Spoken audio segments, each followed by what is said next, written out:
এবং তার form fill আপও শুরু হয়ে যাবে 14 তারিখ থেকে, ঠিক আছে।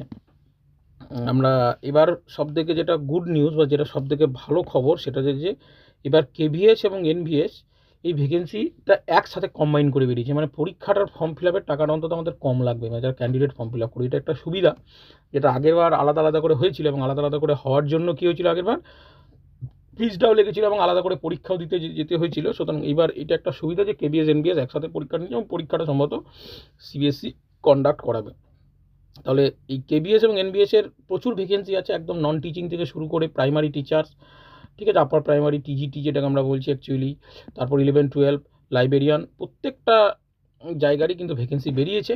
এবার আমরা স্পেশালভাবে যদি আমরা প্রাইমারি টিচারের ভ্যাকেন্সিটা দেখি তাহলে আমরা দেখতে পাবো যে আমাদের প্রাইমারি টিচারের ক্ষেত্রে কতগুলো ভ্যাকেন্সি রয়েছে। পেজ নম্বর আমরা পিডিএফের পেজ নম্বর যে 18, সে 18 নম্বর পেজে যদি আমরা যাই তাহলে সেখানে গিয়ে দেখতে পাবো যে আমাদের কী কী কোয়ালিফিকেশান রয়েছে। আগে সেটা দেখি যে প্রাইমারি টিচার্সের জন্য আমাদের যে কোয়ালিফিকেশানটি রয়েছে আমরা যদি দেখি তাহলে দেখতে পাবো এখানে সিনিয়র সেকেন্ডারি এসেন্সিয়াল কোয়ালিফিকেশানের মধ্যে রয়েছে সিনিয়র সেকেন্ডারি স্ল্যাশ দিয়ে আছে হায়ার সেকেন্ডারি বা ইন্টারমিডিয়েট, মানে এইচএসের কথা বলা হচ্ছে এখানে। এইচএস পাস 50% নম্বর চাই, এটা জেনারেল ক্যান্ডিডেটের ক্ষেত্রে। রিজার্ভদের যে ছাড় আছে সেই ছাড়টা থাকবে এবং সঙ্গে থাকবে 2 year diploma in elementary education in DElEd, অথবা ডিএলএডের আগে যে নামটা ছিল ডিএড, তার আগে যে নাম ছিল জেবিটি বা বিটি, যে অনেক রকম যে নাম ছিল সেই নাম থেকে সেগুলো যে কোনো একটা নাম হলেই হবে, মিনস এটা এলিমেন্টারি এডুকেশনের উপর ডিপ্লোমা থাকলেই হবে।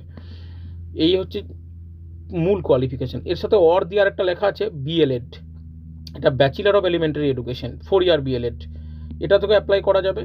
অথবা যেটা স্পেশাল এডুকেশনের উপর যাদের ডিএলএড আছে তারাও অ্যাপ্লাই করতে পারবে। কিন্তু এটার ক্ষেত্রে কি নিয়ম আছে না, এটার ক্ষেত্রে কিন্তু একটা স্পেশালভাবে নিয়ম এখানে ওনারা বলে দিয়েছেন।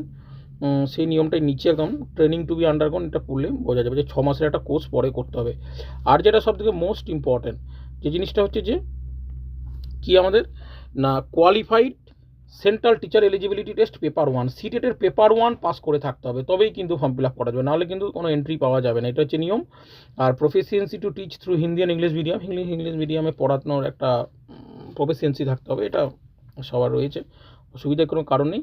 আর ডিজায়ারেবলে দিয়েছে কম্পিউটার নলেজ বা আইসিটি নলেজ, এইটুকু হচ্ছে আমাদের প্রাইমারি টিচার্সের জন্য এলিজিবিলিটি কেবিএস এনবিএস। সুতরাং তোমরা যদি এলিজিবিলিটি অর্জন করে থাকো তাহলে তোমরা ফর্ম ফিল আপ করতে পারবে এবং আশা করছি অনেকেরই সিটেট পাস হয়েছে, ডিএলএড তো অনেকেরই হয়ে রয়েছে, যাদের যাদের সিটেট হয়েছে তাদের জন্য একটা খুব ভালো অপরচুনিটি একটা জব পাওয়ার।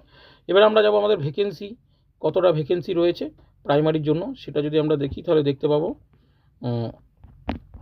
প্রাইমারিতে সম্ভবত যদি ভ্যাকেন্সি দিকে আমরা দেখি তাহলে দেখব পেজ নম্বর 4-এ যদি আমরা আসি তাহলে দেখতে পাবো যে প্রাইমারির মোট ভ্যাকেন্সি, দেখো প্রাইমারির যেটা মোট ভ্যাকেন্সি রয়েছে এইখানটায় 3,365টি ভ্যাকেন্সি, 3,365টা ভ্যাকেন্সি আছে টোটাল। তার মধ্যে নর্মাল প্রাইমারি সেকশনের ভ্যাকেন্সি রয়েছে 2,684টি, আর স্পেশাল এডুকেটেড রয়েছে যাদের স্পেশাল ডিএলএড আছে প্রাইমারির ক্ষেত্রেই, সেখানে রয়েছে 494টি, আর প্রাইমারির মিউজিকের ক্ষেত্রে রয়েছে 187টি।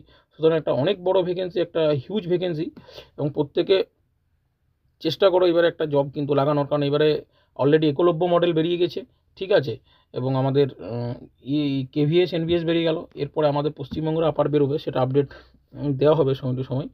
এবার একটু আমরা দেখবো যে ফর্ম ফিল আপের বিষয়টা যদি আমরা লক্ষ্য করি তাহলে দেখতে পাবো একেবারে পেজ নম্বর 35-এ যদি আমরা যাই তাহলে সেখানে লেখা রয়েছে আমাদের কখন থেকে কি ফর্ম ফিল আপ হবে ইত্যাদি ডিটেলসটা এখানে লেখা আছে।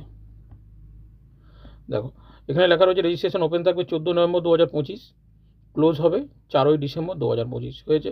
এবার ফর্ম ফিল আপের ক্ষেত্রে এজ এবং এজ রিল্যাক্সেশন এই বিষয়গুলো যদি আমরা একটু দেখার চেষ্টা করি তাহলে দেখতে পাবো যে সম্ভবত যারা রিজার্ভ ক্যাটাগরি রয়েছে তারা এজের ক্ষেত্রে ছাড় পাবে, এবং ওমেন ক্যান্ডিডেট তারাও এজের ক্ষেত্রে ছাড় পাবে, ঠিক আছে, এবং যারা জেনারেল ক্যান্ডিডেট রয়েছে তাদের যেটা নর্মাল এজ সেটা থাকবে। এবার হচ্ছে যে পরীক্ষা সম্ভবত অবজেক্টিভ এবং ডেসক্রিপটিভ দুটো মিলেই পরীক্ষা হবে, ঠিক আছে। ফর ডিটেলস তোমরা এবার আরও এটা ডিটেলসের জন্য তোমরা কেভিএস এনবিএসের যে ওয়েবসাইটটি রয়েছে আমাদের, সেই কেভিএস এনবিএসের ওয়েবসাইটটি তোমরা প্রত্যেকে যাও এবং ডিটেলস ফলো করে, এখানে লেখা আছে দেখে নাও kvssangaton.nic.in, আবার navodayvidya.gov.in, এইসব ওয়েবসাইটগুলো তোমরা ফলো করো, এবং ফলো করলে তোমরা প্রত্যেকেই ডিটেলস সব ভ্যাকেন্সি দেখতে পাবে। টিচিং স্টাফ যেগুলো রয়েছে প্রাইমারি, টিজিটি, পিজিটি এবং প্রিন্সিপাল যে পোস্টগুলো রয়েছে এবং তার সাথে যেটা রয়েছে নন টিচিং স্টাফের যে পোস্ট রয়েছে সমস্ত পোস্ট এবং সব কিছু ডিটেলস তোমরা দেখতে পাবে।